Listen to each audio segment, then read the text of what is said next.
Sekretaris Daerah Kota Palembang Ratu Dewa meresmikan bedah rumah warga Zainuddin Haris di Jalan Balap Sepeda Lorong Muhajirin 1, Kelurahan Lorok Pakjo, Kecamatan Ilir Barat 1, Palembang pada Senin siang.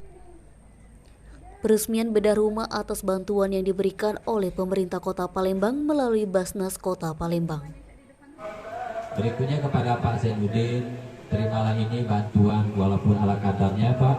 Semoga bisa meringankan beban Bapak Zainuddin beserta Ibu ke depan, dan juga yakin dan percayalah pemerintah kota tidak akan tinggal diam.